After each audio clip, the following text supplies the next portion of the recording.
அனைவருக்கும் வணக்கம். Gold medals Hindi guides வழங்கும் கற்க கசடர நிகழ்ச்சிக்கு தங்களை வரவேற்பதில் பெருமகிழ்ச்சி அடைகின்றேன். இன்றைய தலைப்பு பிரவீன் உத்தரா மாணவர்களுக்கான இந்தி நிபந்த சாகித்ய என்னும் தலைப்பாகும். இதிலே हिंदी कविता में राष्ट्रीय विचारधारा என்னும் தலைப்பிலே நாங்கள் இன்றைக்கு பேச இருக்கிறோம். सबको नमस्कार. गोल्ड मेडलिस्ट हिंदी गाइड्स प्रस्तुति कर्क कसडर कार्यक्रम पर आप सबका हार्दिक स्वागत है. आज का कार्यक्रम है, इसका शीर्षक है हिंदी निबंध के अंतर्गत हिंदी कविता में राष्ट्रीय विचारधारा. इसके बारे में कुछ विचार विमर्श करने वाले हैं. प्रवीण उत्तरा जो पढ़ रहे हैं उनके लिए ये बहुत लाभदायक सिद्ध होगा, ऐसा मैं समझता हूँ. और इस आशा से मैं अपना कर्तव्य शुरू कर रहा हूँ. सबको नमस्कार. हिंदी कविता में राष्ट्रीय विचारधारा. रूपरेखा. आमुख. काल विभाजन. आदिकाल, भक्ति काल, रीति काल, आधुनिक काल, सगुण, प्रमुख कवि, कुछ झलक, राष्ट्रीय विचारधारा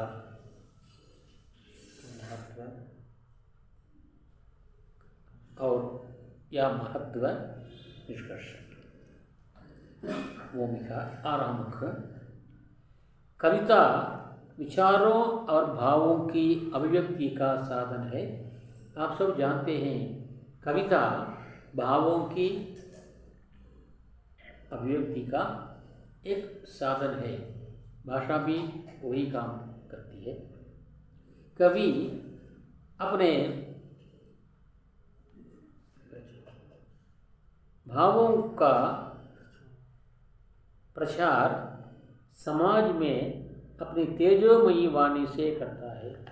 कवि अपने भावों का प्रचार अपनी तेजोमयी वाणी से करता है. கவிஞர் தன்னுடைய கருத்துக்களை தன்னுடைய இடிச்சு மிகுந்த வேகம் மிகுந்த வார்த்தைகளால் சொற்களால் வெளிப்படுத்துகிறார். राष्ट्रीय भावना का उदय और विकास समाज के संघर्षण वातावरण में ही हो पाता है. तो தேசிய உணர்வு எப்பொழுது வரும் என்றால் சமுதாயத்தில் வாழ்கிற மக்கள்லாம் எப்பொழுது ஏதேனும் ஒரு போராட்டத்தை, மனப்போராட்டத்தையோ அல்லது வெளிவகை போராட்டத்தையோ எப்பொழுது சந்திக்கின்றார்களோ அப்பொழுதுதான் அங்கே தேசிய உணர்வு விடுத்தது. साहित्य और समाज का गहरा संबंध होता है. ना लेखन पढ़ते को अपने पहले पढ़ा है. साहित्य समाज का दर्पण है. साहित्य का प्रभाव समाज पर पड़ता है और समाज का प्रभाव साहित्य पर पड़ता है. हमने अभी देखा, आदिकाल में देखा, भक्ति काल में देखा और रीति काल में देखा, आधुनिक काल में हम देख रहे हैं. अतः साहित्य और समाज का गहरा संबंध होता है. अतः कविता में राष्ट्रीय विचारधारा की आलोचना हिंदी साहित्य के काल विभाजन के आधार पर भी की जा सकती है. इसलिए हम यहाँ पर क्या करने निकले हैं? राष्ट्रीय धारा की आलोचना करने निकले हैं. उसके बारे में विचार विमर्श करने निकले हैं. அதை பற்றி ஆராய போகிறோம். அப்பொழுது முதல்ல நம்ம செய்ய வேண்டும், இந்தியனுடைய இலக்கியத்தினுடைய அந்த கால மாற்றம், கால வேறுபாடு இருக்கிறவா, அதை பொறுத்து தான் நாம் செய்ய வேண்டியிருக்கிறது. काल विभाजन. हिंदी साहित्य का काल विभाजन 4 प्रकार से विभाजित हुआ है. 1 आदिकाल, 2 भक्तिकाल, 3 रीतिकाल और 4 आधुनिक काल. आदिकाल या वीरगाथा काल. इस काल में விபின்ன ராஜ்யத்தே பல வகையான மாநிலங்கள் சிறு சிறு சிறு குறு அரசுகள் இருந்தன. சப் ஸ்வதந்திரத்தே எல்லோரும் வந்து சுதந்திரமாக இருந்தார்கள்.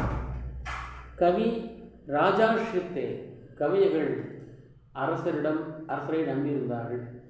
அரசரிடம் அடைக்கலம் போகின்றார்கள். அரசவை கவிஞராகவே இருந்தார்கள். अतः ராஷ்ட்ரிய விசாரதாரா சங்குச்சித் की रही. ஆகவே தேசிய மனப்பான்மை என்பது குறுகிய அளவு இருந்தது. என்றால் குறுகிய பகுதிதான். அதை குறுநில மரங்கள் தமிழில் சொல்வார்கள். குறுநில மரங்கள் என்றால் அவருடைய எல்லை மிக குறுகியாக இருக்கும். குறுகிய எல்லைக்குள்ளே வந்து விடுதலை வேட்கை வந்து அவ்வளவு சிறப்பாக அமையாது. ஏனென்றால் அவர்கள் அடங்கி இருப்பார்கள். இரண்டாவது, அந்த அவளுக்கு என்னென்று தெரியாது. விடுதலை என்றால் அந்த ராஷ்ட்ரியம் என்றால் என்னவென்றே அவளுக்கு தெரியாது. ஆனால் விரிந்து பறந்து ஒரு நிலப்பரப்பை கொண்டு நாடாக இருந்தால் அப்பொழுது அங்கே வேற்றுமைகள் தோன்றும். வேற்றுமை தோன்றும் பொழுது தானாகவே இந்த தேசிய மனப்பான்மை வளரும். ஆகவே அந்த காலத்தில் வந்து குறுகிய மரண காலத்தால் வந்து தேசிய மனப்பான்மை அவ்வளவாக வளரவில்லை. அது குறுகி போயிருந்தது. சங்குச்சித் ही रहा. ராசோ கிரந்த் इसका प्रमाण है. ராசோ सेल्स இதுக்கான आधारமாகும், சான்றாகும். सही. भक्ति काल. इस काल में देश भर में मुगलों का शासन कायम हो गया. मुगल आட்சி நிறுவப்பட்டுவிட்டது. इस काल में राष्ट्रीय भावना दब सी गई. அதாவது கொஞ்சம் அப்படி அடங்கி அது போகிறது அடங்கல. அது நெருப்பாக இருந்தது. எப்படா வெளிவரும் என்று சொல்ல முடியாமல் இருந்தது. கொஞ்சம் அடங்கி दब सी रही. जाति द्वेष धर्म देश बनने लगा. ஜாதியின் பெயரால வெறுப்புகளும் மதத்தின் பெயரால வெறுப்புகளும் வளர ஆரம்பித்தன. உஸ் சமய அப்பொழுது भक्ति भावना ही एकता का आधार रही. उस समय भक्ति भावना ही एकता का आधार रही. பக்தியே வந்து ஒருமைப்பாட்டுக்கு அடிப்படையாக இருந்தது. இன்றைக்கும் இருந்து வருகிறது. பக்தி ஒன்றுதான் மட்டும் மக்களை இணைக்கும் போது வேறு எதுவுமே இணைக்க முடியாது. தேசியம் இணைக்கும். அடுத்த தேசியம். प्रसिद्धासी ने आध्यात्मिक साधन पर राष्ट्रीय भावना की ओर को जोर दिया. இப்போ சொன்ன முடியாது. ஆன்மீகத்தை மையமாக கொண்டு தேசிய உணர்வை அவர் வற்புறுத்தினார். महाराणा प्रताप, मराठा वीर शिवाजी आदि राष्ट्रीयता का नव जगह जागरण में देश में फैलाया प्रीतिकाल. इस काल में मुगलों की विलास प्रियता अपनी चरम सीमा पर पहुंच चुकी थी. मुगलों की विलास प्रियता अपनी चरम सीमा पर पहुंच चुकी थी. முகலாயருடைய அந்த உல்லாச பிரியமானது, லக்ஸரி லைஃப் ஆனது அதனுடைய கிளைமாக்ஸை எல்லைக்கோட்டையே அடைந்துவிட்டது. औरंगजेब की धार्मिक कट्टरता ने राष्ट्रीय विचारधारा रूपी आग को बढ़ावा देने में पूरा सहयोग दिया. அன்றைக்கு ஆண்ட டெல்லி பேரரசர் அவுரங்கசீபுடைய மத கொடூரமானது, மத கட்டுப்பாடானது, அதனுடைய மதத்தை அவர் மிக கடுமையாக எல்லோரும் பின்பற்ற வேண்டும் என்ற அவர் விருப்பமானது மக்களுக்கு வந்து தேசிய மனப்பான்மையை தோற்றுவித்தது. தேசிய மனப்பான்மை என்ற நெருப்புக்கு அதை தூபம் போடுகிற ஒரு பொருளாக அமைந்தது. महाराजा शिवाजी ने राष्ट्रीयता की रक्षा. அப்பொழுது சிவாஜி தான் அந்த தேசியத்தை அங்கே காப்பாற்றினார். इसके दरबारी कवि भूषण ने शिवाजी के आदर्श राष्ट्रीय भावना को अपनी कविता का विषय बनाया. அவருடைய அவையில் இருந்த கவிஞர் பூஷன் அவர்கள் சிவாஜியினுடைய பெருமைகளை பரப்புவதன் மூலமாக கூடவே தேசிய மனப்பான்மையும் அங்கே பரப்பினார். आधुनिक काल तत्काल आधुनिक काल में राष्ट्रीयता का विकास तेजी से होने लगा. இந்த காலத்தில் வந்து தேசியமானது மிக வேகமாக வளர தொடங்கியது, வளர ஆரம்பித்தது.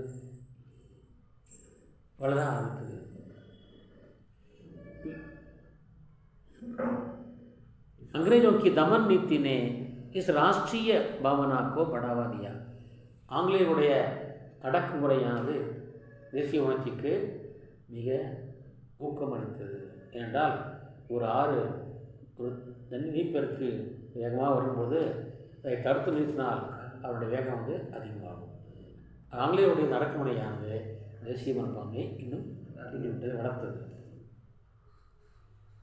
इसलिए राष्ट्रीय विचारधारा प्रवाहित होती हुई उसकी अपनी उन्नत दशा में पहुंची. தேசிய சிந்தனையானது வளர்ந்து வளர்ந்து வளர்ந்து தன்னுடைய முன்னேறி நிலையை அடைந்தது.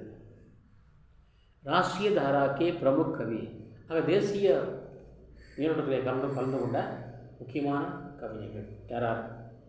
பாரதேந்து ஹரிச்சந்திர, महावीर प्रसाद द्विवेदी, मती शरण गुप्त, रामदार सिंह दिनकर, माखनलाल चतुर्वेदी.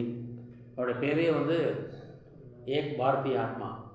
மாக்கன்லால் சதுர்வேதி ஏக் பாரதிய ஆத்மா என்று எழுதுவார்கள்.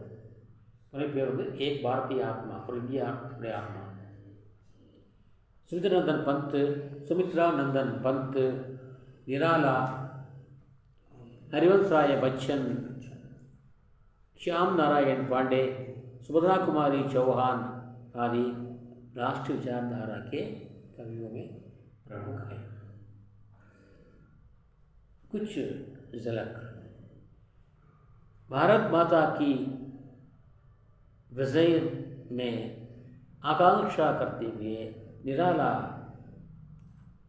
जय गीत गाते हैं. भारती जय विजय करे कनक सश्य कमल करे. தாமரைகள் இந்திய நாடு வெல்ல வேண்டும், வெற்றி பெற வேண்டும். அது தன்னுடைய கரங்களிலே வந்து பொன்னால் செய்யப்பட்ட தாமரையை அது வைத்துக்கொள்ள வேண்டும் என்றார். महाकवि यशंकर प्रसाद के शब्दों में अरुण ये मधुमय देश हमारा, जहाँ अनजान चीज को मिलता एक सहारा. अरुण ये मधुमय देश हमारा, हमारा देश अरुणोदय से भरा हुआ देश है.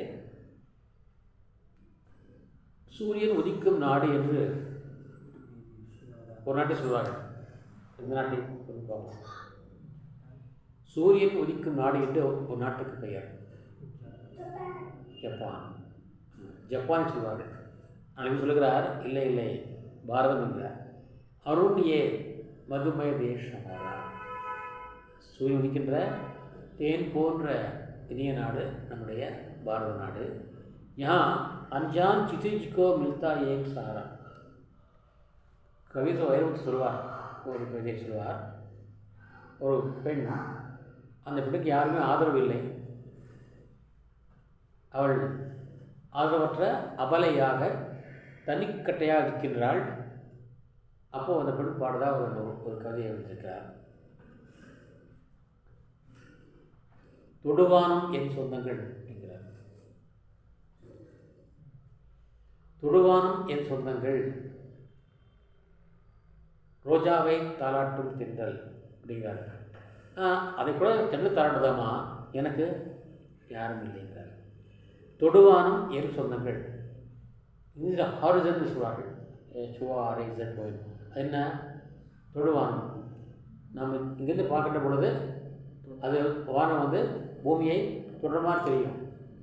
உயர்த்த போனால் போய்டும், அப்படி போயிட்டே இருக்கும். அதான் தொடுவானம் என் சொந்தங்கள். நான் சொந்தம் என்று போனால் அவனு போகிறாங்க, விலகி போகிறாங்க. மறுபடியும் போனாக்கா மறுபடியும் விலகி தான் போகிறாங்க. அப்போது தொடுவானத்துக்கு சொந்தங்கள் யாருமே இல்லை. இருக்கிற மாதிரி இருக்கும், ஆனால் இருக்க மாட்டாங்க. ஆனால் இங்கே சொல்கிறாருமா, அப்படிப்பட்ட தொடுவானத்துக்கு கூட ஆதரவு இங்கே நமஸ்தே அந்த தொடுவானத்துக்கு கூட ஆதரவு வந்து இந்தியாவிலே உண்டு என்கிறார். தொடுவானத்துக்கு கூட ஆதரவு உண்டு இந்தியாவில் என்கிறார் கவிஞர் வைரமுத்து. தொடுவானம் என் சொந்தங்கள் என்று அவர் சொன்னார். இங்கே சொல்கிறார், பிரசாத் சொல்கிறார், தொடுவானத்துக்கும் ஒரு சொந்தம் உண்டு. அது என்றால் அதுதான் பாரத நாடுகிறார். अरुण ये मधुमय देश हमारा जहाँ अनजान क्षितिज को मिलता एक सहारा. माकलना चतुर्वेदी की शब्दों में सरी माकलना चतुर्वेदी और एक भारतीय आत्मा என்ற ஒரு பெயர். அவர் சொல்கிறார், அவர் பூ சொல்லுதாமா, ஒரு மலர் தோட்டத்தை மலர்ந்திருக்கிறது. அந்த மலரை அந்த தோட்டத்துக்காரன் பறிக்கப் போகின்றான். அதை பறிக்கப் போகின்ற பொழுது அந்த தோட்டக்காரனை பார்த்து அந்த மலர் கேட்குதாமா, தோட்டக்காரா இங்கே வந்து கண்ணாங்கிறார் இறைவன் சொல்கிறாரு, இறைவன் என் தோட்டக்காரனே, நீ என்னை படுத்தி என்ன செய்ய போகிறாய்? அவர் சொல்கிறாரு, நான் உன்னை வந்து தேவகன்னிகளுடைய ஏஞ்சல் சொல்லுவாங்க இல்லையா, அவருடைய தலையிலே நான் வைக்கப் போகின்றேன். அவன் சொல்கிறார், தான் பூசோதமா வேண்டாம், எனக்கு அந்த விருப்பம் கிடையாது. சாக் நஹி மை சுர்பாலா கே ககனோமே குஞ்சா ஜாகும். சரி நான் உன்னை வந்து தேவர்கள் தலைமையில் வைக்கிறேன், உனக்கு பெருமை இல்லையா? நான் இங்கே இருக்கு பார்த்தியா, நான் கவிதை குருநாத் பாடுவார் கவிதேசர். பரமசிவன் கழுத்தில் இருந்து பாம்பு கேட்டது, கருடா சௌக்கியமா. அதாவது அதான் கருட சொல்லுதாமா, யாரும் இருக்கும் இடத்தில் இருந்து கொண்டால் எல்லாம் சௌக்கியமே. கருடன் சொன்னது அதிலே அர்த்தம் உள்ளது என்பார். அது மாதிரி நான் கொண்டு போய் தேவனுடைய தலைமையில் வைக்கிறேன், நீ எப்படிப்பா ஹவாரியூ என்று கேட்கலாமே, அது பெருமை தானே. அதுக்கு நான் சொல்லுதாமா, அது வேண்டாம், எனக்கு அந்த ஆசை கிடையாது. चाग नहीं देवों के सिर पर चढ़ो, भाग्य पर इटलाओ. நான் கருத்து நான் கவி கொஞ்சம் கெத்தா நான் இருக்கேன்னா எனக்கு அது வேண்டாம். என்னதான் சரி, இந்த ஒரு நாட்டில் வந்து பெரிய மன்னர் இறந்து விட்டார், அவருடைய டெட் பாடியில் ஒன்று போடுறோம், அவர் பெருமை தானே. நான் வேண்டாம். चाग नहीं समाटों के शव पर शव न पड़म शवम में डाला जाऊँ ना வேண்டாம். சரி, चाग नहीं प्रेमी माला में बिंद प्यारी को लज्जाओ. ஒரு லவர் இருக்கிறான், அந்த லவர் தன்னுடைய அந்த பெண்ணை வந்து இம்ப்ரெஸ் பண்ண என்ன பண்ணுவான், சரியாக கொண்டு போவான். அது முக்கியமாக எனக்கு மலர் தான். திரும்ப வந்து நாங்கள் திரைப்பொருளை பார்க்குறோம், பூவை கொடுத்து அகிலன்னு சொல்லுவாங்க இல்லையா, அதை பார்க்குறோம். அப்படி அந்த மலர் உன்னை வந்து அந்த ஒரு காதலனுடைய கையிலே கொடுத்து அவளை இம்ப்ரெஸ் பண்ணுறதுக்காக அவனை பயன்படுத்திக்கிறேன், அது ஒரு பெருமை தானே என்றால் எனக்கு அது வேண்டாம். சாக் நஹி பிரேமி மாலா மே பிந்து பியாரி கோ லல்ச்சா. என்ன தான் வன்மையா ஏப்பா, என்ன தான் பண்ணுற சொல்லு என்று அந்த தோட்டக்காரன், அதாவது கடவுள் மிஸ் ஆகிட்டார். என்ன வேணும் சொல்லப்பா, உனக்கு என்ன வேணும் சொல்லப்பா, உன்னை என்ன பண்ண சொல்லப்பா. என்ன சொல்லுதாம்மா, முஜே தோல் லேனா வனமாலி. கண்ணா இந்த பரிசு நான் வேணாம் மறக்கல, வேணாம் சொல்ல. मुझे तोड़ लेना वनमाली, उस पथ में देना तुम पेंक, उस पथ में देना तुम पेंक. என்னை நீ அந்த பாதையில் எரிஞ்சு விடு. என்ன பண்ண, எரிஞ்சிடு, அவ்வளோதான். எந்த பாதையில்?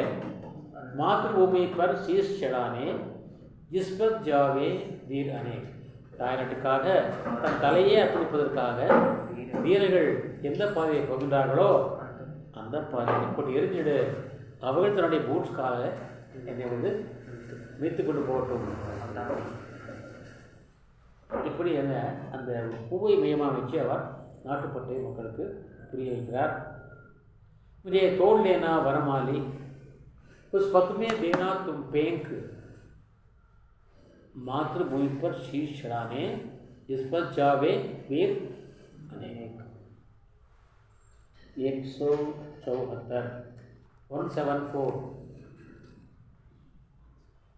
जिस पर जावे वीर अनेक என்று ஒரு एक पुल के माध्यम से प्रतीकात्मक शैली में एक भारतीय आत्मा उपनाम श्री माकलना चतुर्वेदी यहाँ पर राष्ट्रीय धारा का प्रचार करते हैं। और बालकृष्ण शर्मा नवीन के शब्दों में, कोटि कोटि कंठों से निकली आज यही स्वर धारा है, भारतवर्ष हमारा है. 30 கோடியும் வாழ்வோம் வீழில் 30 கோடியும் முழுமையும் விரும்பும் என்று பாடினார் பாரதியார். இன்றைக்கு சொல்கிறார், நவீன் சொல்கிறாரு, இன்றைக்கு இந்திய மக்களுடைய கோடி கோடி கோடி மக்களுடைய 100 கோடி மக்களுடைய உள்ளங்களிலிருந்து ஒரே வார்த்தை வருது. என்ன வார்த்தை? இந்திய நாடு நம்முடையது, பாரத் வர்ஷ ஹமாராய். இதைத்தான் இவர் பாடினார், ஷேக் முகமது இக்பால் பாடினார். சாரே ஜஹான் சே அச்சா இந்தோஸ்தான் ஹமாரா. இந்த பாடலை பாடாத இந்திய மக்கள் தொழில்நுட்பத்தில் சொல்லலாம், உலகம் புறான்னு பாடினார். இன்றைக்கி சாரே அச்சா பாட்டு வந்து ஒலிக்காத இடமே இல்லைன்னு சொல்லலாம். இங்கே சொன்னார், கோட்டி கோட்டி कंठों से निकली आज यही स्वर धारा है. சொன்னால் இந்த ஸ்வரம், இந்த வார்த்தைகள் என்ன வார்த்தை? பாரத் வர்ஷ ஹமாரா ஹே, இந்திய நாடு என் வீடு, என்னுடையது என்ற அந்த வார்த்தை கோடி கோடி மக்களோட உள்ளமிருந்து கொண்டிலிருந்து கொண்டு வருகிறது. இந்துஸ்தான் ஹமாரா ஹே, இந்துஸ்தான் நம்முடையது. आज नए युग के नयनों से ஜலித்து அக்னி கே புஞ்சு தரே. இன்றைக்கு புதிய யுகம் பிறந்திருக்கிறது. இந்த புதிய துணி கண்களிலிருந்து வருவது தெரியுமா? நெருப்பு துண்டுகள் வெளிவிடும். அக்னி கே புஞ்சு தரே, நெருப்பு துண்டுகள் வெளிவருது. ஒவ்வொரு கண்களில் என்ன இருக்குது? விடுதலை நெருப்பு பற்றி எரிகிறது. அதான் கீழ் உள்ளது. கண்ணீர் உள்ள வெந்நீர், அதாவது நெருப்பு துண்டுமே எரிகிறது. कौन सामने आएगा? அப்படி நம்ம யாரை பார்த்தா நம்ம என்ன ஆவான்? நம்ம எரிஞ்சிடுவான். நெற்றிக்கட்டு தேவைப்பட்டிருக்கிற மாதிரி தான். கோன் சாமனே ஆயேகா, எவன் எதில் வருவான்? ஏன்னா அதை பார்த்தா போது நெற்றி அந்த மாதிரி வந்து நெருப்பு விழுவும், எரிஞ்சு போடுவான். ஆகவே கோன் சாமனே ஆயேகா यदेश महान மறைகிறார் நவீன் அவர்கள். சரி, ஸ்ரீ ராம்தாஸ் சிங் தினகர் கே சப்தம். தினகர் சொல்கிறாரு, பௌருஷ் கே பூஞ்சிபூத் ஜவால், ஆண்மை என்ற வீரம் என்ற நெருப்புக்குள் நிரம்பி நெருப்பே பூஞ்சிபூத் தான் முயலட்டை கொண்டார். ஆண்மையே முயலட்டாக கொண்ட, பூஞ்சினா முயலடு, முயலடாக கொண்ட நெருப்பே, நெருப்பாகிய இந்திய மக்களே. மேரி ஜனனி கே ஹிமக்ரீட், என்னுடைய பாரத் தாயினுடைய தலை வைக்கப்பட்டிருக்கின்ற பனி கிரீடமே, crown of the ice crown. இந்த க்ரௌன் வந்து ஐஸ். ஆமாம், இது எது சொல்கிறார்? இமயமலை சொன்னார். என் நாட்டுக்கு, தாய்நாட்டுக்கு மகுடம் எதுனா எங்களுடைய இமயமலை. மண்ணும் இமயமலை எங்கள் மலையே என்பார் பாரதியார். மாந்தன் மீதில் போர் பிரிவில்லையே என்பார் பாரதியார். நம்ம இங்கே வந்து இம கீட்டுங்கிறார். சரி, மேரே பாரத் கே திவ்ய பால், என்னுடைய பாரத நாட்டினுடைய திவ்யமான நெற்றியாக விளங்குகின்ற இமயமலையே. கீழே இருக்கும், நெற்றி இருக்கும். ஆகவே இமயமலை எங்கள் பாரத் தாய்க்கு அதனுடைய நெற்றியாகும், அதனுடைய மகுடனாகும். சாசன் தசத்வ ஜஹாஹே கஹி சப்த ஜீவன், இங்கெல்லாம் அடிமைத்தனம் இருக்கிறதோ அங்கே வாழ்க்கை போட்டிருக்கோம், அமைதியாக இருக்கும். என்ன அமைதியாக மயான எப்படி இருக்கும்? அமைதியாக சொன்னால் யாரோ போன மயான அப்படிதான் இருக்கும். அப்போ அந்த அமைதி வந்து எங்கெல்லாம் அடிமைத்தனம் இருக்கிறதோ அங்கே வந்து அமைதி இருக்கும். சுதந்திரைய நிரந்தர சமர் சனாதன ரணை. ஆனால் சுதந்திரம் அப்படி இல்லை, தொடர்ந்து போராடுகின்ற ஒரு போராட்ட களமாகும், யுத்த களமாகும். அது போராடும். சமர் ஹே ரண் ஹே, ரெண்டு ஒன்று தான். समर श्री गजानन माधव मुक्ति बोध के शब्द सोल्लारमा, गजानन माधव मुक्ति बोध के शब्दों में मर जाऊंगा तब भी तुमसे दूर नहीं हो पाऊंगा. मर जाऊंगा तब भी तुमसे दूर नहीं हो पाऊंगा. நேரவர்கள் சொல்வார், அது உயிரை எழுதித்தார் நேரவர்கள். அப்புறம் தெரிஞ்சிருக்கும். உயிர் எழுதினார். உயிர் எழுதும்போது, நான் வெளிநாட்டில் இருந்தாலும் சரி, உள்நாட்டில் இருந்தாலும் சரி, உள்நாட்டை இறந்தால் பிரச்சனை இல்லை, வச்சுடுவீங்க. வெளிநாட்டை இறந்தால் என் உடம்பை அங்கேயே எரித்து விடுங்கள். என்னுடைய ஆஷ்டர்களையா சாம்பல், அந்த சாம்பலை இந்தியா கொண்டு வந்து இந்தியாவிலே நீங்களாம் உழவர்கள் வேலை செய்கிறார்களோ அந்த விவசாய நிலத்தில் வந்து அதை தூவிவிடுங்கள். நான் இந்த மண்ணோடு மண்ணாக ஐக்கியமாக என்று எழுதினார். கடைசியாக வெளிநாட்டு சாவில் இந்தியாவில் ஏற்பட்டார். அதே போல் அது செய்யப்பட்டது. அவர் செய்ய வந்து ஆயவனமாக எல்லா வகைகளும் தெரிவித்தார்கள். இப்படி இந்த மண்ணோடு மண்ணாக ஐக்கியமானார். அந்த உலகராக ஐக்கியமானார். அப்படி சொல்கிறாரு, நான் இகி மர்ஜாவுங்கா, நான் இறந்து விடுவேன். தப்பி தும்சே தூர் நீ உன்னிட்ட விலக மாட்டேன். உன்னுடான் விலக மாட்டேன். நான் உங்கள்தான் இருக்கேன். மேரே தேஷ் துமாரி சாத்திக்கு மிட்டி மீன் பூஜாவுங்க, உன்னுடைய மார்பினுடைய மண்ணாக நான் ஆவேன். நானும் உங்கள் மண்ணோடு வேறு மாதிரியே மண்ணாக கலப்பே நிற்கிறார். யார்? கஜானன் மாதவ் முக்தி பூஜன் இருக்கிறார். மகாகவி சித்தானந்த பந்த் கே சப்தோமே சொல்வார்கள், உலகத்துக்கே நகரின் கற்றுக் கொடுத்த நாடுன்னா இந்தியா தான். உலகத்துக்கே நாகரிகம் கற்றுக் கொடுத்த நாடு இந்தியா என்றார்கள். சொல்கிறார்கள், பிரதம சபியதா தாத்தா, நாட்டுக்கு முதலாக நாகரிகத்தை கொடுத்தது நம்முடைய பாரத நாடு. பிரதம சபியதா தாத்தா, அதெல்லாம் தேனே கொடுத்தது. சாம துவனித்த குண காத்தா, வேதங்கள் 4, அது சாமவேதம், ருச்சிவேதம், யஜுர்வேதம், ருக்குவேதம், யஜுர்வேதம், அதர்வண வேதம். சாமவேதம் தான் வந்து அவ்வளோ முக்கியமாக என்னென்னு கேட்டால் வந்து இதுதான் சரி, இதுதான் சரியில்லை, டூஆர் பாஸ் மாதிரி, இதுதான் நியாயம், இதுதான் நியாயம் அல்ல, இதுதான் தர்மம், இதுதான் அதர்மம் என்று மக்களுக்கு அந்த பிரித்து காட்டுவது சாமவேதம். இன்றைக்கு இந்தியாவுடைய நீதித்துறை கூட நன்றை தொடங்கலவா, அது கூட என்ன பேச சொல்கிறான், இந்தியன் பினல் கோட் சொல்லுவாங்க, ஐபிசி சொல்லுவாங்க, இந்தியன் பெனல் கோட் சொல்லுவாங்க. அந்த இந்திய பெனல் கோட் கூட என்ன சொல்கிறது தெரியுமா? சமவேதத்தை அடிப்படையாக கொண்டு தான் இயங்குகிறது. இன்றைக்கி மன்னர்கள்லாம் வந்து ஆட்சி செய்யும் போது மதராசி கூட என்ன பண்ணுவாங்க, ஃபஸ்ட்டு சாம, அப்புறம் வேத, அப்புறம் தான, தண்ட என்று 4 வகை வச்சிருந்தார்கள். அன்றைக்கு உள்ள மகான்கள்லாம் வந்து அப்படி அந்த மன்னருக்கு அட்வைஸ் இப்போ கூட இருப்பாங்க. அவர்தான் குரு என்பார்கள், ராஜகுரு இருப்பார்கள். பழைய படத்தில் பார்க்குறாங்க. ஒவ்வொரு மன்னருக்கு வந்து கூட ஒரு ராஜகுரு இருப்பாங்க. அவர் அவ்வளோ கூப்பாக அட்வைஸ் பண்ணிட்டே இருப்பார். அவர் தான் வந்து அவருக்கு அட்வைஸாக லீகல் அட்வைஸர் மாதிரி வச்சுக்கலேன், பிறகாலம் அந்த மாதிரி வச்சுக்கலேன். அவங்க அங்கே என்ன சொல்கிறாராக்கா, ஃபஸ்ட்டு சாம, ஒரு குற்றவாளி வந்தான்னு சொன்னாக்கா, என்ன பண்ண, திருடுனையா, சரி திருடுறது குற்றமப்பா, பாவம்ப்பா, நீ செய்யாத, இனிமேல் வந்து செய்யாத என்று அவனை என்ன பண்ணணும், பிரித்து காட்டணும், சாமத்தை சொல்லணும். அப்புறம் பேந்து, நீ செய்கிறதுக்கும் இன்னொருத்தருக்க பாரு செய்யாமல் வாழ்றான்.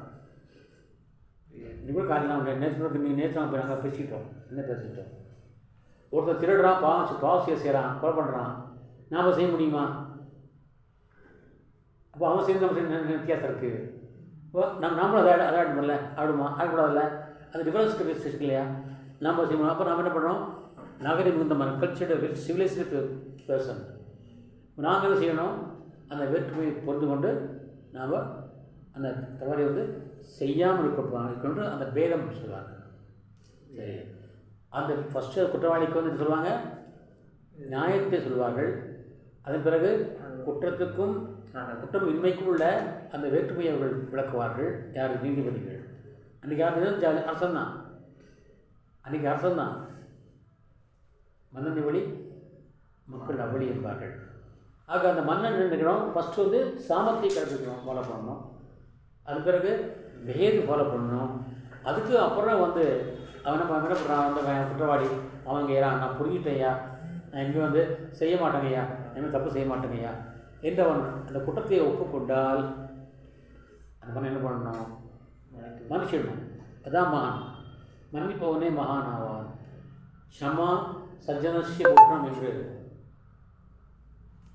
என்று சொல்வார்கள் என்ற ஒரு ஸ்லோகம் இருக்கிறது சன்ஸ்கிருத்தில். க்ஷமா சஜ்ஜனஸ்ய பூஷணம் என்ற ஒரு ஸ்லோகம் இருக்கிறது. உயர்ப்புக்கடைக்கான என்ன அணிகள் கேட்டால் மன்னிப்பு தான். தண்டிப்பவன்லாம் வந்து மகான் ஆவான். காந்தி சொல்வார், க்ஷமாமே சஜாசே அதிக் வீரத்தாய். தண்டனை விட அது வீரமாக எது தெரியுமா? மன்னிப்புங்க. क्षमा में सजा से अधिक वीरता है. सजा देने की योग्यता रखते हुए भी தண்டிக்கும் தகுதி எவருக்கு இருந்தாலும் கூட जो क्षमा करता है, எவன் மன்னிக்கிறானோ उसकी ஆத்மா பலவான் என்பார். அவனுடைய ஆத்மா உயர்ந்தது. தண்டிக்கும் வாய்ப்பு இருந்தபோதும் எவன் மன்னிக்கின்றானோ அவன் ஆன்மா உயர்ந்தது என்பார் மகாத்மா காந்தி. அதுபோல் என்ன பண்ணுறான்? தானமாக கொடுக்குறான். சரிப்பா, சரி போ, பிடிச்சு போ, நீ புதிச்சல்ல, சாமம் பேதம் புரிஞ்சல்ல, சரி தானமாக கொடுத்துறான், சரி நீ வந்து பிடித்து போ. ஆனால் அத்தனை பண்ணிவது மீண்டும் அவன் செய்தால் என்ன பண்ணணும்? தண்டு. கண்டிப்பாக தண்டித்தே ஆக வேண்டும். கண்டிப்பாக தண்டித்து ஆக வேண்டும். அசன் அன்று கொள்ளும் தெய்வம் நின்று கொள்ளும் என்று பழம் சொல்வார்கள். ஆக அவன் வந்து சாம பேத தான இந்த மூணையும் பார்த்துக்கு அப்புறம் தான் தண்டிக்குமே தவிர எடுத்தோடனே தண்டிக்கிறது வந்து அது பாவச்சியம். அப்படி தண்டிச்சா இவன் என்ன போனான்? நெடுஞ்செழியன் கோவிலில் கூட சொல்லலாம் இல்லையா? விசாரிச்சானா என்கொயரி பண்ணாங்க, பண்ணலை. அவன் ஆனால் என்ன வந்து பதவி மாறப்பமே அழிந்து போனது. அவனே உதாரணமாயிட்டான் பாண்டியன் நெடுஞ்செழியன். அதுபோல் அது வந்து இது கண்ணை கோல் கண்ணை கதை. அவன் வந்து யாரோ ஒருத்தர் திருடுறான், இவன் திருட சிலப்பதிகாரம், இவங்க பள்ளியை போட்டு பாட்டுறாங்க. அவருக்கு விசாரிக்காமல் குருடு சொல்கிறாரு. அவன் படைக்கு போனான்ப்பா, பஞ்சம் படைக்கு போனான்ப்பா, கொண்டு வாங்க. கோவம் வந்து கண்ணைக்கு கோவம் வந்து நகர்த்தியே வச்சுடுவாங்க. அப்போ இவருக்கு புரியுது நம்ம அப்போ நான் தப்பு சொல்கிறான் சொல்லி அப்போ கீழே வந்து விட்டுருவாங்க. அவனே பிரிந்து அவங்க அந்த மனைவியும் கீழே இது போடுவாங்க. அப்போ அந்த வெளியே கோபம் வந்து என்ன பண்ணுறான்? அம்மா நான் நகர்த்தையே வச்சுருவாங்க. இதுதான் சிலப்பதிகாரத்துக்கு கொடுக்குறது. அதுக்கு என்ன கடைசியாக சொல்லுவாங்க, சொல்கிற ஊழ்வினை உருட்டு வந்து ஒட்டுங்க.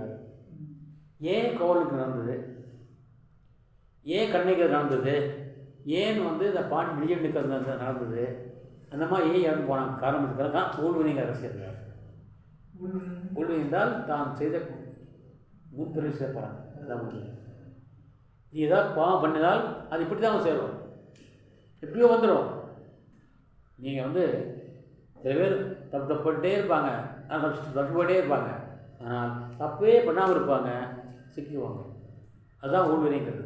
ஊழ்வினை உறுத்துவது மட்டும் சொல்கிறாரு யார்? இளங்கோவடிகள் சிலப்பதிகாரத்தில் முடிச்சா ஊழ்வினை உறுத்துவது மட்டும் என்ன பண்ணாலும் முடியாது. ஏன்னா நீ பண்ண விலை அதான் கர்ம பல்கி தான். நம்ம வெளியில் பார்த்தோம், ரஷ்மியத்தை பார்த்தோம். எனக்காக சொல்கிறாரு கர்ம பல்கி பாவனா பிள்ளை காரணம். இந்திய மக்கள் எல்லாரும் அதான் நினைக்கிறாங்க. என்ன பாவம் பண்ணாதே புண்ணியம் பண்ணு சொல்லி காரணம் தான் வச்சுக்கோங்களேன். நல்ல காரியம் பண்ணு, பொழுது விழிஞ்சால் யாராவது ஒருத்தருக்கு ஹெல்ப் பண்ணு, அந்த ஒரு வைராக வச்சுக்கோ என்றால். ஏன்னா பிற்காலத்தை நம்ம தந்தைகள் வந்து சிறப்பாக வாழ்வார்கள். அடிக்கடி சொல்வேன், நமக்கு நல்ல நடத்தினா அதுக்கு என்ன காரணம் என்றால் நம்முடைய முன்னோருடைய ஊழ்வினை. கெட்டவனாலும் முன்னோருடைய ஊழ்வினை தான். இப்போ நாம் தப்பு செய்யாமல் இருந்தாக்கா நம்முடைய சந்தைகள் எப்படி இருப்பாங்க? நல்லா இருப்பாங்க. தப்பு பண்ணாக்கா நாங்கள் அனுபவிக்க மாட்டோம். அவள் அந்த சார்பாக பெண்கள் பாருங்கள், ஏதாவது அறிவிக்கப்பட்ட என்ன பண்ணுவாங்க? நீ நல்லா இருப்பியா, உங்கள் சந்தை நல்லா இருப்பாங்களா என்றவர்கள் செய்வார்கள் இல்லையா? கேள்விப்பட்டிருக்கோம். டக்குன்னு சொல்லுவாங்க, உன்னுடைய சந்தைகள் நல்லா வாழ மாட்டாங்க தான் சொல்லுவாங்க தவிர நம்ம மீது படிக்க மாட்டாங்க, நேரடியாக சொல்ல மாட்டாங்க. அப்போ என்ன நம்மால் அவர்கள் பாதிக்கப்படுறாங்க. அதான் சொல்கிறாங்க. அது மாதிரி சாம துவனித்த குணகாத்தா, சாமவேதம் ஒலிக்கின்ற பண்புகளை, சாமவேதத்துடைய பண்புகளை பாடச் செய்கின்ற இந்தியா பூரா ஒலிக்கின்ற ஒரு நாடு என்ன கேட்டால் அது நம்முடைய பாரத நாடு. பிரதம சபியதா தாத்தா சாம துவனித்த குணகாத்தா ஜெய நவ மானவதா நிர்மாதா மானவத்தா நிர்மாதா. மகாத்மா காந்தி சொன்னார், எங்கெல்லாம் மனிதன் வாழ்கின்றானோ அங்கே வந்து அறிவுத்தனம் அகல வேண்டுகிறார். ஜெய நவ மானவத்தா நிர்மாதா. மனிதத்தன்மையை உருவாக்கணும். நாம் அடுத்த சொத்தை ஆசைப்படுறதில்ல, ஆனால் நமக்கு வந்தாக்கா விட மாட்டோம். எங்கெல்லாம் மனிதர்கள் வாழ்கிறார்களோ அங்கெல்லாம் அவர்கள் சமத்துவமாக வாழ வேண்டும், சமுதிரம் தளிக்க வேண்டும் தான் காந்தி பாடுவிட்டார். அதே கதை சொல்கிற பாருங்க, ஜெய நவ மானவதா நிர்மாதா சத்திய அஹிம்சா தாத்தா. சத்தியம் அகிம்சையை கொடுத்தது நம்முடைய பாரத நாடு தான். உலகத்தில் எத்தனையோ நாடுகள் சுதந்திரம் பெற்றன, விடுதலை பெற்றன, நிறைய இருக்குது. ஆனால் எந்த ஒரு நாடும் வந்து ரத்தம் சிந்தாமல், கத்தி எடுக்காமல், போர் செய்யாமல் சுதந்திரம் பெறவே இல்லை. இன்றைக்கி இருக்கிற உக்ரைன் ரஷ்யா எத்தனை ஆயுதம், எத்தனை எவ்வளோ சாப்பிட்றோம், எவ்வளோ போட்டு செலவாகும், என்ன பிரயோஜனம்? அத்தனை கட்டணம் எடுத்தாங்களே, மீண்டும் கட்ட முடியுமா? இவ்வளோ கட்டணம் இவ்வளோ கஷ்டப்படணும் கட்டுறதுக்கு. ஆக சத்திய அகிம்சா தாத்தா. சத்தியம் உலகத்திலேயே வந்து சத்தம் சிந்தாமல் அகிம்சையின் மூலமாக விடுதலை பெற்ற ஒரே ஒரு நாடு நம்முடைய பாரத நாடு. அது புகழ் பாடுவோம் யார்? சித்தானந்தன் பந்த்.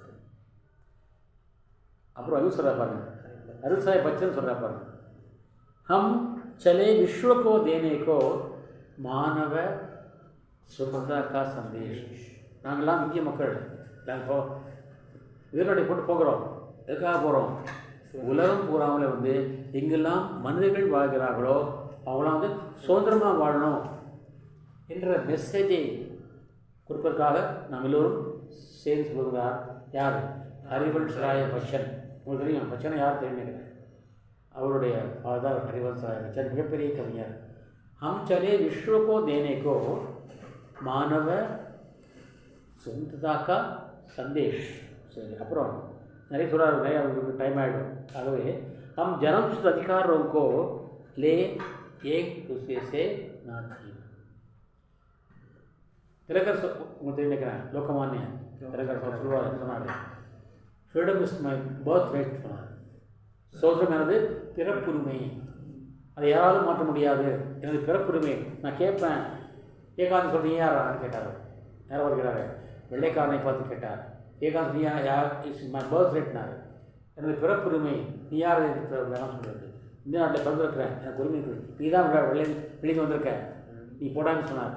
ஆக வந்து அது மாதிரி அப்படி யாருக்கெல்லாம் பிறப்பிலேயே ஒரு சுதந்திரம் இருக்கிறது இல்லையா, அந்த சுதந்திரத்தை எப்போதும் நாம் யாரிடமும் பறித்து கொள்ளக்கூடாது. அதுதான் மிகப்பெரிய பாவங்கிறார் யார்? ஹரிவன்ஷ் ராய பச்சன். ஒருத்தருடைய உரிமைகள் நாம் வந்து பறிக்கவே கூடாது. நீங்கள் போகக்கூடாது, நீ உட்காராத, தெருவுக்குள்ளே வரக்கூடாது, இந்த வேலை செய்யக்கூடாது சொல்கிறதுக்கு எவனுக்கும் உரிமை கிடையாது. அந்த உரிமையை நாம் காப்பாற்ற வேண்டும், பறித்து கொள்ளக்கூடாது. அதுதான் இந்தியாவுடைய தாட்ஸ், இந்தியாவுடைய கடமை, இந்தியாவுடைய எண்ணம், அவருடைய ஒப்பீனியன், அவருடைய எல்லாமே தான், ஆம்பிஷன் எல்லாமே தான். சரி, ஜீவன் மே ராஷ்டிரிய விசாரதாரா. சரி, ரக்க மகம். சரி, வாழ்க்கையில் தேவையா என்றால் நம்முடைய வாழும் வாழ்க்கையில் வந்து தேசியம் தேவையா, அது முக்கியத்துவம் இருக்கிறதா இல்லையா என்று சொன்னால் இருக்கிறது. ஏன் இல்லை? சாகித்ய சமாஜ்கா தர்ப்பணை நாங்கள் அடிக்கடி சொல்கிறாங்க. இலக்கியம் என்பது சமுதாயத்தை காட்டுகின்ற கண்ணாடி. நீங்கள் 10ஆம் நூற்றாண்டிலே இந்திய மக்கள் எப்படி தமிழ்நாடு மக்கள் எப்படி விட்டு வந்தாங்கனாக்கா, நீ 10ஆம் நூற்றாண்டு நூல் படித்தா, புக்கு படித்தா போதும், உங்களுக்கு தெரிஞ்சு போகும். அப்போது இலக்கியம் காலம் காட்டும் கண்ணாடி மட்டுமல்ல, சமுதாயத்தை காட்டுகின்ற கண்ணாடி. இலக்கியம் என்பது சமுதாயத்தை காட்டுகின்ற கண்ணாடி தான் சாகித்யம். சாகித்யம் தான் டைட்டில் கொடுப்பாங்க, சாகித்ய ரத்னா. சரி, समाज विचारधारा को साहित्य स्पष्ट करता है. இலக்கியம் தான் தெளிவுபடுத்தும். இப்போ நீங்கள் இப்போ நம்ம இந்த 23ஆம் நூற்றாண்டு நூறாண்டு போன வருஷம், அதுக்கு முதல் வருஷம் எல்லோரும் கொரோனா பாதிக்கப்பட்டோம். இதை ஒரு 10 வருஷம் கழிச்சு ஒரு கவிஞர் படிப்பாங்களே, மக்கள் படிப்பாங்களவா, ஓ 24 அவ்வளோ கஷ்டப்பட்டாங்களா, அவ்வளோ பெரிய வியாதி அது படிப்பாங்களவா. அப்போ என்ன பண்ணுறது? இலக்கியம் சொல்கிறது காலத்தை காட்டுகிறது. அப்போ நம்ம மக்கள் உங்கள் பேரில் நினைப்பாங்க, ஓ அவங்க அப்பா வந்து தாத்தா பார்த்து இந்த மாதிரி உதிர் மாட்டுறது, இது எவ்வளோ பயங்கரமாக உணவே மாதிரி இதை அவர்கள் பேசிக்கொள்வார்கள். அதுபோல் நாங்கள் பார்த்தோம் ஃப்ளேக் நதி, ஃப்ளேக் நோய் பார்த்தோம், கேள்விப்பட்டிருக்கோம், ஃப்ளேக் நோய் கேள்விப்பட்டிருக்கோம், அம்மை கேள்விப்பட்டிருக்கோம். எங்கள் ஊரில் பவானியில் பக்கத்தில் ஒரு குமாரபாளையம், ஒரு குமாரபாளையம், அந்த ஊருக்கு யாரும் போக மாட்டாங்க. ஒரு காலத்தில் எனக்கு தெரியும், நல்லா தெரியும் எனக்கு. நான் நினைக்கிறேன் 57 நினைக்கிறேன், 55 56 நினைக்கிறேன், எனக்கு தினம் தெரிஞ்சு அந்த ஊருக்கு யாரும் போக மாட்டாங்க. எங்கள் தாத்தா ஊர் அது. ஆனால் யாரும் அந்த ஊருக்கு யாரும் போக மாட்டாங்க. ஏன் தெரியுமா? அம்மை நோய் பயங்கரமாக பரவாயில்ல, நிறைய பேர் செத்து போனாங்க. என்னுடைய அத்தையோட பொண்ணை கூட இறந்து போச்சு அம்மை நோயினால். அந்த ஊருக்கு யாரும் போக மாட்டாங்க. ஐயோ குமாரபாளையமா வேணாப்பா, போக மாட்டார்கள். ஏன்னா அந்தளவுக்கு அது வந்து அந்த நோய் வந்து பயங்கர. இப்போ நான் சொல்லணும் இல்லையா, இப்போ நடந்து போயிருக்கோம் ஏறக்குறைய 7 வருஷம் ஆகி போச்சு, 50 வருஷம் ஆகி போச்சு இல்லையா. நான் சொல்கிறேன் இல்லையா, அது எதை பார்த்து சொல்கிறேன், இலக்கியம் பார்த்து சொல்கிறேன். நீ கொரோனா இருக்கிறத வந்து நாளைக்கு 10 வருஷம் கழிச்சு நமக்கு தவிர போய் படிப்பாங்க. புக்கை பார்ப்போம், ஓ இருந்துச்சாமா எங்கள் ஃப்ரெண்டு நண்பர் இருக்கார், வெளியூர் இருக்கார், அவர் புக்கை இருக்கார், புக்கு பேரே கொரோனா. என் நண்பர் இருக்கார். நான் அவரை கேட்டேன், ஏங்க சார் ஐயா நீங்கள் வந்து அப்படியே கலைவான்னு பேர், காத்தா கலைவான்னு சொல்லி நல்லா பெரிய நல்ல ஸ்காலர் கேட்டுப்பான்னு நினைக்கிறேன். அவர் இருக்க புக்கு பேர் எதுமா கொரோனா. இப்படி அந்த நூல்கள் வந்து காலத்தை காட்டும், சமுதாயத்தை காட்டும். சரி, जीवन में राष्ट्रीय भावनाओं का महत्वपूर्ण स्थान है. வீட்டில் என்ன சொல்கிறோம், என்ன சொல்கிறோம், குழந்தைகளை என்னப்பா இப்போ சீசன், இப்போ இது 10th +2 செட் வந்துருக்கு. நிறைய நம்ம டிவியில் பார்க்குறோம். என்ன ஃபெயில் ஆகிப்பட்டான், அதனால் வந்து பையன் வந்து தற்கொலை பண்ணிட்டான், படிக்க முடியலவா, அது என்ன காரணம் சொல்லுங்க பார்க்கலாம். அது என்ன காரணம், தற்கொலைக்கு என்ன காரணம் சொல்லுங்க பார்க்கலாம். எக்ஸாமில் தோல்வி அடைவது சகஜம், வெற்றி தோல்வி எதுவுமே சகஜம். தோல்விக்காக ஒருத்தர் சாவரான்னு சொன்னாக்கா அதனுடைய அறியாமையை காரணம் நாம் தான் காரணம். பேரண்ட்ஸ் தான் சொல்லணும். என்ன பண்ணணும், அவனை மோட்டிவேட் பண்ணிட்டே இருக்கணும். அப்பா வெற்றி தோல்வி சகஜம். நிறைய பேசணும், எனக்கு 2 hours பேசணும், அப்படி பேசணும். பேரண்ட்ஸ் கிளம்பி தெரியுமா, அவனை விட்டு போட்டி பண்ணிருக்கணும். அப்பா வெற்றியும் சொல்லி சகஜம்ப்பா, இது சாதாரணமாக எடுத்துக்கோ. நான் ஏன் சொல்லியிருந்தால் இப்போது இதை கேட்கிற மக்களாக நீ கொஞ்சம் குழந்தை கொஞ்சம் பேசுகிறேன். வெற்றியும் தோல்வியும் சகஜம், அது இயல்பானது. வெற்றியே பண்ண முடியாது, ஒருத்தர் வேறுடே இருக்க முடியாது. ஏட்டே உழைக்க என்ன ஆகணும், கொஞ்சமாக ஏற்றால் தான் வலிக்காது, ரொம்ப மேலே போய் வந்து வலிக்கும், குறைவாக சட்டம் உயிரே போயிடும். அதனால் வந்து வெற்றி தோல்வி சகஜம். அதேபோல் மதிப்பெண் வருவது குறைவது இதுவும் சகஜம். நம்ம என்ன செய்யணும், ஒன்றாக எடுத்துக்கொள்ள வேண்டும். அதனால் அந்த வேர்டு யாருக்கு தெரியுமா, குழந்தைங்க தெரியாது. நான் தான் பேரண்ட்ஸ் தான் அவங்க அட்வைஸ் பண்ணேன். எடுத்த உடனே வந்து நீ வந்து பிளான துரத்து விட்டுருவோங்க, வீட்டுக்கு ஆகக்கூடாது இப்படிலாம் சொன்னால் அந்த பையன் என்ன ஆகும், வெற்றுதாக குழந்தைக்கு யார் ஷெல்டர், யார் பேரண்ட்ஸ் தானே, கார்டு யார் பேரண்ட்ஸ் தானே. இப்போ அவளே சொல்ல அவங்க பையனாக வரான், வெக்ஸ் ஆகிடும். அதனால் அவனுக்கு அட்வைஸ் பண்ணிட்டே வரணும், மோட்டிவேட் பண்ணிட்டே வரணும், லேசாக. அதாவது நான் சொல்லுது தோல்வியை பற்றி சொல்லிட்டே வரணுங்க. நான் என்றால் தோல்வியே வெற்றிக்கு மேற்படி என்னுடைய கருத்து, என்னுடைய அனுபவம் தான். நான் வந்து எல்லாவற்றிலும் தோல்வி கட்டவன், என்னை பற்றி சொல்ல விரும்பலை. எல்லாவற்றிலும் A to Z தோல்வி தான் கட்டவன். அகாலத்தை உண்டு உட்காணல புரிஞ்சு என்ன பண்ணோம், ஒரு வெறி வரும் தான், வெறி வரும். இவர் இது சொல்லுவார், புத்தி சொல்வார், பாதாயகி தோ சாகஸ் என்பார். பற்றி பண்ணாங்க பஞ்சோட்டி, பாதாயகி தோ தடைக்கு தான் தைரியம் வருமாம்மா, தடையே விளையாண்டாக்கா தைரியம் வராது. இப்போ எதிரி இருந்தாக்கா என்ன பெரிய நாடு. அவையார் வந்து அதிகமான ஒரு மன்னர் பார்க்க போகிறாரு. அவங்க கொண்டு போய் நான் காட்டுற போகிறாங்க, கொண்டு போய் காட்டுற பொழுது அவருடைய எல்லா ஆயுதம் அப்படியே ஃப்ரெஷ்ஷாக இருக்குது, எல்லா ஆயுதமும் ஃப்ரெஷ்ஷாக இருக்குது. அவன் பெருமையாக காட்டுறான், பார்த்தியா நம்ம இப்போ பார்த்தா ஃப்ரெஷ்ஷாக இருக்குது பார்த்தியா. கூட அப்படியே சொல்கிறாரு, நினைய போகிறது இல்லை. அப்படி வந்து உண்மையாக செயல் நடக்கும். அது என்ன பிரயோஜனம்? அங்கே போய் பாரு, எல்லா ஆயுதம் வந்து முனை மழுங்கி ஒடிஞ்சி முக்கையாக இருக்குது. ஏன் அப்படின்னாக்கா அவன் நிறைய போர்களை கண்டிருக்கிறான், அதை வெற்றி பெற்றிருக்கிறான். அவனுக்கு கஷ்டங்களை பட்டுக்கான் தெரியுது. உனக்கு என்ன இருக்குது? ஒன்றுமே பண்ணல, அது என்ன பெரிய வீரன், என்ன பெரிய ராஜான்னு சொல்லுவார். அதுபோல் தோல்விகளை எவன் கண்டிருக்கின்றானோ அவன் தான் வந்து உயர்ந்த இடத்துக்கு வருவான். அதை தான் என்ன பண்ணணும்? நாம் தான் சொல்லணும். யாருக்கு? பிள்ளைங்களுக்கு. तोल्विये வெற்றியின் முதல் படி என்றார்கள். ஆக क्योंकि राष्ट्रीय विचारधारा की कविताओं के देश को जागरूक किया है. ஆக நாட்டுப்பற்று கவிதையாக அந்த நாட்டை வந்து தட்டி எழுப்பிக்கிறது. அன்றைய காலத்தில் தமிழ்நாட்டில் வந்து பாரதியார் ஒரு கவிதைகள் இது வரைக்கும் பிறக்கலை. இந்த குறுகிய காலம் வாழ்ந்தாலும் எத்தனை படைப்புகள் படிச்சிருக்காரு, ஒன்றா ரெண்டா. அது மாதிரி நாட்டை தட்டி எழுப்பவர் வந்து இந்தியாவுடைய தேசிய कविताएं.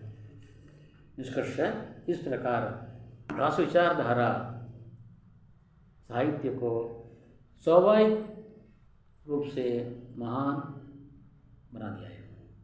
इससे लोगों को संकीर्ण भावनाओं का नाश हुआ है. இதன் மூலமாக வந்து மக்களுடைய குறுகிய மனப்பான்மை நிறைய விழுந்திருக்கிறது. சொல்ல பாருங்க, हम जन्म से अधिकारों को ना किससे ले छीन रहे हैं. யாருடைய பிறப்புரிமை நம்ம பறிக்கூடாதுன்னு சொல்கிறாரு பச்சன், அதிவசாய பச்சன். அதுபோல் வந்து மக்களை என்பது தட்டி எழுப்பது யாருன்னா தேசிய कविஞர்கள் தான். अपने गौरव का इससे लोगों को संकीर्ण भावनाओं का नाश हुआ है, अपने गौरव का ஞான हुआ है. நான் வந்து நமக்குன்னு ஒரு கௌரவம் இருக்குது, அந்த ஞானம் அவர்களுக்கு ஏற்பட்டதே வந்து இதனால் இந்த தேசிய एण्णम கொண்ட कविகள் और पढ़े. इस प्रकार राष्ट्रीय धारा के कवियों ने देश को आगे बढ़ाया है और जनता को जागरूक किया है. ये काम हम भी करें और जनता को प्रोत्साहित करें और देश को आगे बढ़ाएं. यही मेरी ओर से और आप सबकी ओर से मेरी प्रार्थना है. इसके साथ आज का कार्यक्रम मैं समाप्त करता हूँ. இதோடு என்னுடைய இன்றைய நிகழ்ச்சி நான் நிறைவு செய்கிறேன். நாளை ஒரு புதிய தலைப்பு தன்னை சந்திக்கிறவரை விடைபெறுவது தங்களின் ஆர் சுந்தரராஜன். धन्यवाद. जय हिंद.